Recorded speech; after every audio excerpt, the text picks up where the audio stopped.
400 survey number పేదల సమస్యలు ఇందిరమ్మ బిల్లును గాజుల అంజలికి వెంటనే గాజుల అంజలి ఇందిరమ్మ ఇంటి బిల్లును 400 సర్వే నెంబర్ లో ఇల్లు కట్టుకున్న పేదల సమస్యలు జిందాబాద్ జిందాబాద్ సిపిఎం జిందాబాద్ జిందాబాద్ జిందాబాద్ సిపిఎం జిందాబాద్ ఖండించండి ధర్మకృష్ణారెడ్డికి అనుకూలంగా వ్యవహరిస్తున్న అధికారుల వైఖరిని ధర్మకృష్ణారెడ్డికి అనుకూలంగా వ్యవహరిస్తున్న మున్సిపల్ అధికారుల వైఖరిని జిందాబాద్ జిందాబాద్ సిపిఎం జిందాబాద్ జిందాబాద్ జిందాబాద్ సిపిఎం జిందాబాద్ ఇవ్వాలి గాజుల అంజలికి ఇందిరమ్మ ఇంటి బిల్లును గాజుల అంజలికి ఇందిరమ్మ ఇంటి బిల్లును సర్వే పేరుతో ఇబ్బంది పెడుతున్న అధికారుల వైఖరి సర్వే పేరుతో ఇబ్బంది పెడుతున్న అధికారుల వైఖరి జిందాబాద్ జిందాబాద్ సిపిఎం జిందాబాద్ జిందాబాద్ జిందాబాద్ సిపిఎం జిందాబాద్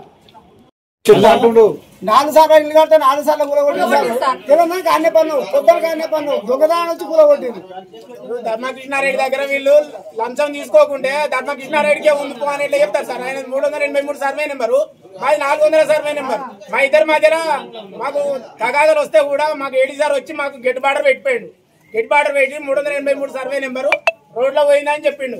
రోడ్లో పోయిందని చెప్పినాక కూడా మళ్ళీ ఇక్కడికి వచ్చి అడిగితే ధర్మకృష్ణారెడ్డి వచ్చి ఇక్కడ ఏం చెప్పిండో చెప్పినాక అంచి వీళ్ళుండి ఈ ధర్మకృష్ణారెడ్డికే వస్తుంది మీకు రాదని చెప్పి మమ్మల్ని భయభ్రాంతులకి గురి చేస్తారు సార్. వీళ్ళు 383 इन लोग LRS बन दिए। LRS बनो बोल के फोन म्यूनसिपल से फोन आ गया। वो लोग एक जन तो 20,000 के ज़्यादा पे किया और 16-17,000 भेज दिया। ప్రాబ్లం సాల్యూషన్ ఒక్కరు డిమార్కేషన్ కావాలి. 2024 ఆగస్టు డిమార్కేషన్ చేసి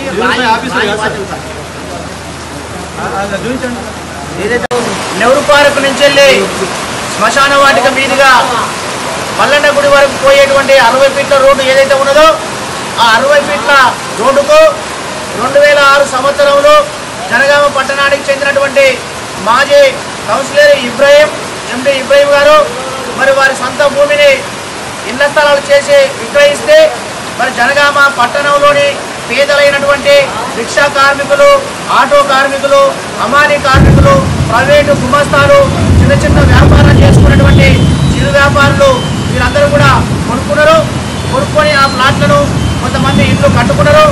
మరి ఈ మధ్య కాలంలో మరి జనగామ పట్టణానికి చెందినటువంటి ధర్మకృష్ణారెడ్డి ఆయనది 383 సర్వే నెంబరు, ఇది 400 సర్వే నెంబరు.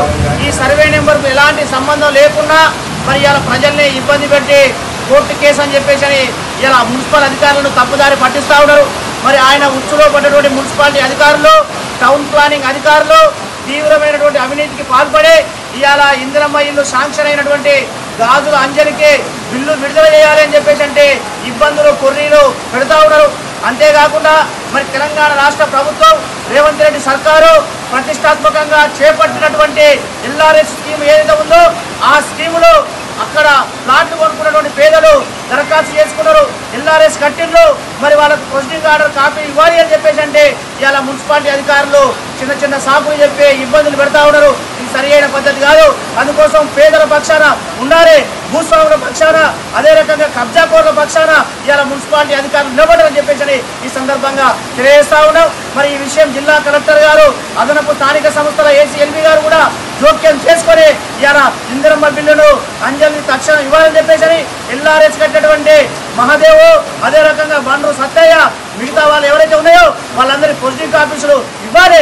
అవినీతి అక్రమాలకు పాల్పడినటువంటి టౌన్ ప్లానింగ్ విభాగంలో పనిచేస్తున్న వాళ్ళ మీద సమగ్రమైనటువంటి విచారణ జరిపి వాళ్ళపైన శాఖాపరమైన చర్యలు తీసుకోవాలని చెప్పేసి CPM గా ఈ ధర్నా సందర్భంగా డిమాండ్ చేస్తాం.